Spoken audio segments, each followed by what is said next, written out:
Amados maestros y predicadores, el día de hoy quiero compartirles la estructura de un sermón en 10 puntos. Espero que sea de bendición y una guía para aquellos que quieren compartir la palabra del Señor. Son 10 aspectos que vamos a considerar. Número 1, el tema. 2, el verso clave. 3, el espíritu del mensaje.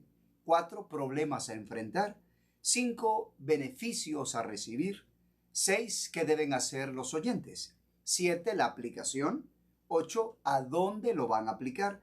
9, ¿qué recursos o elementos necesitas para realizarlo? Y 10, una recapitulación.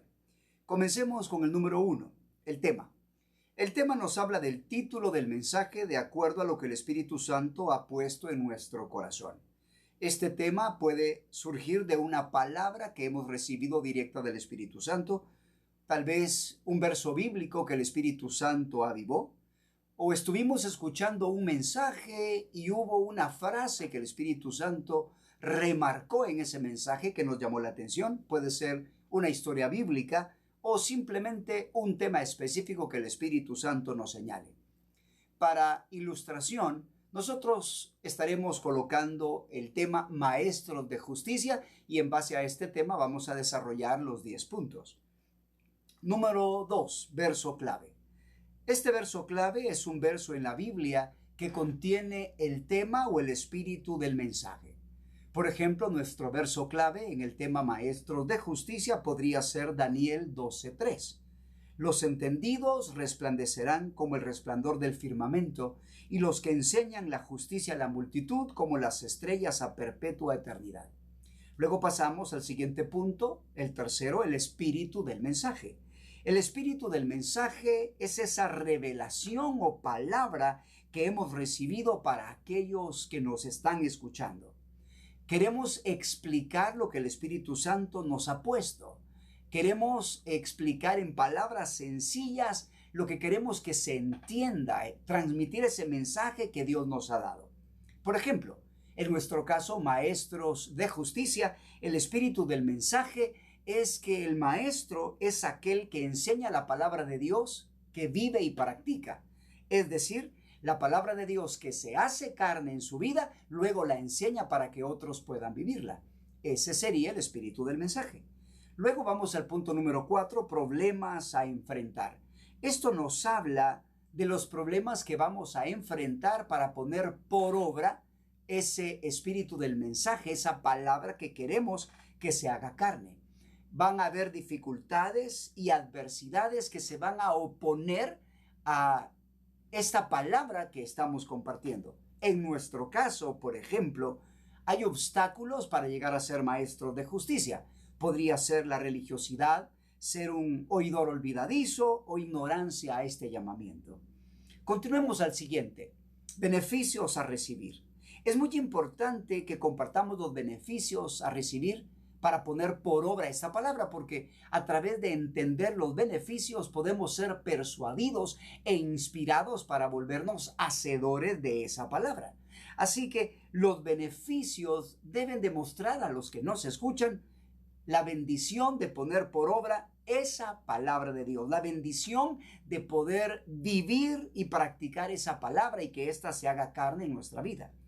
Recuerda que cuando nosotros entendemos la palabra de Dios, Dios nos da convicción, convicción para obedecer, y esto trae gozo. Cuando se renueve la mente y se cambian nuestros pensamientos por los pensamientos de Dios, Dios trae entendimiento y entonces podemos obedecer de todo corazón. Cuando ya tenemos este entendimiento, se forman convicciones firmes debido a la comprensión de la palabra, y esto nos hace obedecer con gozo. Así que al tener convicciones, al tener entendimiento, vamos a poder permanecer obedeciendo la palabra de Dios. Por ejemplo, en nuestro caso, los maestros de justicia, en este tema, los beneficios podría ser, número 1, darle gozo al corazón del Padre; 2, recibir mayor nivel de gozo; 3, ser grandes en el reino de los cielos. Ahora bien, ¿qué deben hacer los oyentes? En cada mensaje que prediquemos hay una acción que aquellos que nos están escuchando deben de realizar. Así que estas acciones deben de estar de acuerdo a tu mensaje. Por ejemplo, ¿qué acción quieres tú que tome para obedecer la palabra de Dios, para poner en práctica lo que estás enseñando? ¿Qué pasos deben de dar para poder poner por obra lo que tú deseas que realicen? Por ejemplo, el mensaje o el tema es maestros de justicia. Entonces, ¿qué pasos pueden dar ellos para llegar a ser maestros de justicia? Bueno, podría ser 1, meditar en la palabra de Dios; 2, orar; 3, la renovación de mente; 4, estudiar en algún centro de estudios bíblicos, instituto o universidad. Pasemos ahora a la aplicación. La aplicación nos habla de cómo llevar a cabo aquello que decidimos hacer. Es decir, el qué es la actividad que vamos a realizar. La aplicación es el cómo vamos a realizar aquello que decidimos realizar. Así que después de haber decidido cuál es la acción, necesitamos enseñarles cómo llevar a cabo esa acción. Por ejemplo, en nuestro caso, cuando hablamos de qué debe de hacer el creyente y hablamos de meditar la palabra, ese es el qué. Aquí viene la aplicación, el cómo. Y el cómo podría ser elegir un verso o establecer un horario para realizarlo. La otra parte es a dónde lo va a realizar. Esto estamos hablando del lugar geográfico. Dios nos va transformando poco a poco. Cuando hemos decidido ser, por ejemplo, maestros de justicia, en nuestro caso, ¿verdad? Hay una área en que queremos que la palabra de Dios se haga carne. Cuando tú vas a enseñar la palabra de Dios, esta debe de tener un enfoque, ¿verdad? Entonces, por ejemplo, en nuestro caso de maestros de justicia, el enfoque tal vez sea en el área del trabajo, en el área del matrimonio, de la familia o las relaciones interpersonales. El punto es que necesitamos establecer claramente el lugar geográfico en donde vamos a poner por obra esta palabra que estamos enseñando. ¿Qué recursos se necesitan o elementos necesitas para poner en práctica esta palabra de Dios que has aprendido? Bueno, para poder poner por obra la palabra de Dios necesitas ver qué elementos se están requiriendo de acuerdo a la decisión que has tomado.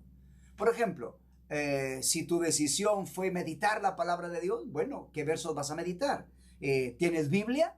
Si tu decisión era estudiar en un instituto bíblico para prepararte, bueno, entonces el primer paso quizás sea, ¿sabes cuál instituto bíblico el lugar para ir a estudiar? Investiga. El punto es que debes de dar pasos claros y específicos para poder obtener aquello que has decidido realizar. Ya sabes qué, ya sabes cómo, pero ahora, ¿cuál es el primer paso? Porque necesitas avanzar poco a poco para alcanzar tu objetivo. Y al final, ¿verdad? Al final está la recapitulación en donde tú recuerdas cuál era el objetivo de tu mensaje, recuerdas qué debe de hacer, es un pequeño resumen de lo que les has hablado. La idea de esta recapitulación es recordar esos puntos principales, la importancia de tu mensaje, qué es lo que deben hacer y cómo deben de realizarlo. Espero que esta estructura de 10 pasos te ayude, porque muchas veces nosotros queremos compartir, pero nuestro mensaje es una ensalada, hablemos de muchas cosas, a veces hablamos tanto y comunicamos muy poco. Para ser efectivos necesitamos estar centrados en un objetivo. Enfócate en tu tema, enfócate en el espíritu del mensaje, enfócate en lo que quieres transmitir, enfócate en que la gente aprenda a dar pasos para llevar a cabo que han decidido hacer y que sepan cómo hacerlo, el lugar a dónde realizarlo y qué primeros pasos pueden dar para llevar a cabo lo que decidieron. Espero que esta estructura sea de bendición para tu vida. Que el Señor te bendiga grandemente.